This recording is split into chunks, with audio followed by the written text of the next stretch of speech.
The Ditchley Portrait was painted in around 1592 by Marcus Gheeraerts the Younger. It takes its name from the name of the house owned by the man who commissioned the painting, Sir Henry Lee. Sir Henry was a popular member of Elizabeth's court, otherwise known as the Queen's Champion, for it was Sir Henry who set up the Accession Day tilts that started on the 17th of November 1581. These were chivalric events in honour of Queen Elizabeth and became the most important court festivals. Indeed, upon his death, his epitaph records him as a man who served under 5 succeeding princes and kept himself right and steady in the many dangerous shocks and utter turns of state. This truly was a remarkable feat given the turbulence of the Tudor dynasty. Lee retired from court in 1590 and moved to Ditchley with his mistress, Anne Vavasor. Anne was a colourful character indeed, with a very interesting history. I'll be taking some time to talk about her in another video, but the point here is that Sir Henry's decision to move with her to Ditchley, given that they were unmarried, was scandalous at the time of Elizabeth, and we know that she was angered by his decision. So it begs the question, how did the painting come to be, and why would Sir Henry offer it to Elizabeth 2 years after retiring? Answering these questions tells us about Elizabeth's political strategies as queen, and more about the Tudors' relationship with painting and portraiture. Records show that Elizabeth visited Sir Henry at his home in Oxford on the 18th of September 1592, staying until the 23rd of September. Sir Henry's home, Ditchley, was in the town of Woodstock, Oxford, and incidentally it was here that Elizabeth was imprisoned by her sister Mary between 1554 and 1558, while Mary was queen. Elizabeth's visit to Ditchley was part of a political tradition carried out by monarchs in England as a policy of popular monarchy. These visits were known as the Progresses. Elizabeth would tour the stately homes of the nobility throughout South England and the Midlands. Paul Budra, in his review of the Progresses, Pageants, and Entertainment of Queen Elizabeth I, states, "Whereas the progresses of Elizabeth's father and grandfather were displays of raw strength, meant to unite a country divided by dynastic and religious conflict, the Virgin Queen's progresses were much more circumspect. She never travelled more than 150 miles from London, and so never visited the most troubled and impoverished parts of her realm. Elizabeth did not use progresses to pacify troubled regions. Instead, her progresses took her into secure areas where her presence validated her authority and social stability where they already existed." We can't even imagine the pressure that many must have faced upon knowing that Elizabeth I was going to arrive for a visit. But of course, hosts were expected to entertain her, and this was in return for gracing them with her presence. Budra writes, "These entertainments, often allegorical and spectacular, could address immediate political issues, solicit for civic funds, plead for religious tolerance, or even advance the cases of young women in need of good husbands. The symbolic complexity of these entertainments is hard to overstate." So, whilst entertaining the Queen, hosts then would have also taken advantage of high spirits to perhaps ask a favour of the Queen, or attempt to express an opinion to her. In Sir Henry's case, he takes the opportunity to thank her for her forgiveness of his scandalous domestic arrangement with Anne. So where does the Ditchley Portrait fit into all of this? We know that Sir Henry's entertainments for the Queen spanned over a 2-day period. On the first day, it's recorded that a member of the household approached the Queen with a request. "Draw near and take a view of every table. In them, no doubt, some secrets are concealed, which if you will, for who denies you able, cannot but by your wisdom be revealed." Essentially, what Sir Henry had done is set up a kind of giant puzzle for Elizabeth. It was a game. These tables referred to were paintings, most likely portraits of other members of the nobility, filled with symbols and codes to decipher. Indeed, we know that many Tudor portraits contain objects and animals that, when read together, spell out a particular message about the sitter. The Tudors used portraits as a kind of PR exercise, weaving unspoken stories or images into their own portraits. It's interesting to think that rather than paintings hung on walls in museums, the Tudors used them not only as coded messages, but as part of a larger puzzle to entertain the Queen. It's thought that the Ditchley Portrait would have been the final piece of this complex puzzle, this game for Elizabeth. So let's take a closer look at the painting. There are 3 inscriptions. These inscriptions praise Elizabeth. They're written in Latin and can be translated as follows: "She gives and does not expect. She can but does not take revenge. In giving back, she increases. The sonnet shown in the small frame to the right of the painting speaks of the sun, which was the celestial symbol of Elizabeth, and refers to her as the Prince of Light.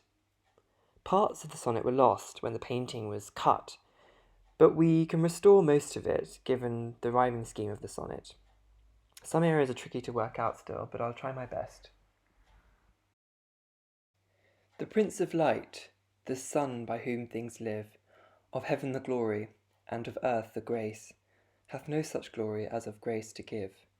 Where the correspondence may have no place, thunder the image of that power divine, which all to nothing with a word, is to the earth when it doth e'er resign, of power the sceptre, not of wrath, this isle of such both grace and power, the boundless ocean, lie.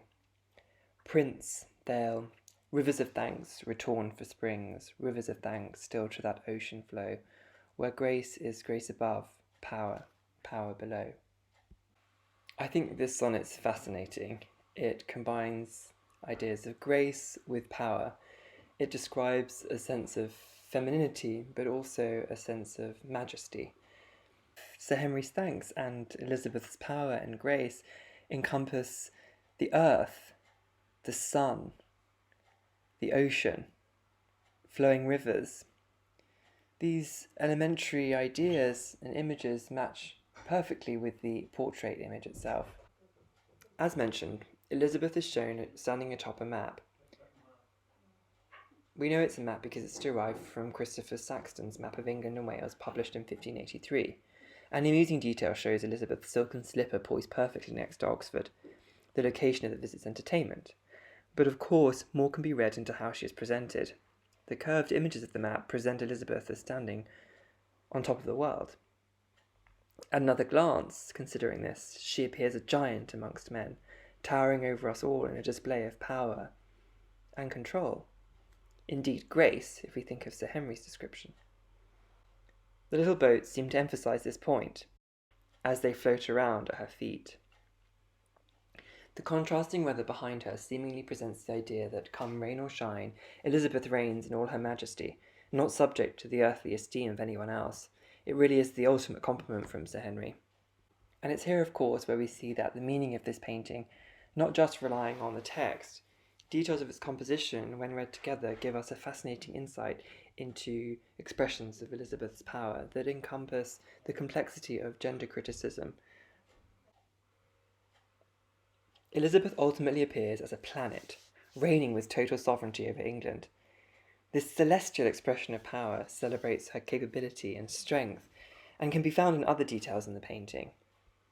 If we look more closely at Elizabeth's jewellery, we see that one of her earrings takes the form of an armillary sphere. Armillary spheres were models of celestial objects, used to measure planetary longitudes and latitudes. A sphere represents the Earth or Sun and is placed at the centre of a series of concentric rings that overlap and represent planetary movement. That this is shown as an item of Elizabeth's jewellery celebrates both her intellect and pursuit of knowledge.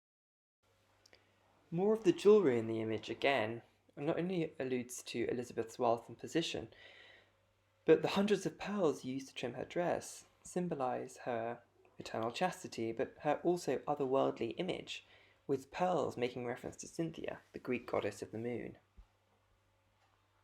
Indeed, it seems that not only the moon, but the sun are references to Elizabeth's power here. The name of the sonnet, Prince of Light, refers to Elizabeth and presents her as the ultimate interplanetary superstar. It's interesting too to note the use of prince as a title. This was something commonly done by Elizabeth. In so doing, she appears to rise above the concerns of gender, and in this case, by going beyond the earth as this sort of planetary force, she goes beyond the concerns of gender. She, like the sun, is a force far removed from such trivialities. This says so much about Elizabeth's position as queen. Attitudes to gender of the time perceive women as the weaker sex, certainly not capable of reigning as queen without the assistance of a man to serve as king. Her priority was to provide a male heir as soon as possible. Of course, this secured a dynasty, but also made sure that power was transferred from man to man, because kings weren't worried about having female heirs. The Ditchley Portrait is an example of how Elizabeth's power was imagined in response to such gendered concerns, the way that she grappled with criticisms of the weakness of women whilst projecting an image of power without relying on masculine tropes. In the image, she's not a mere woman, or even a queen. She's more than that. In the Ditchley Portrait, Queen Elizabeth is a planetary force to be reckoned with. Importantly, she's not a god. Such ideas would have been heretical at the time. This image certainly conveys Elizabeth, Queen of England, head of the Church of England, and the Prince of Light. A celestial but not godly power, whose majesty is so great it's just out of this world.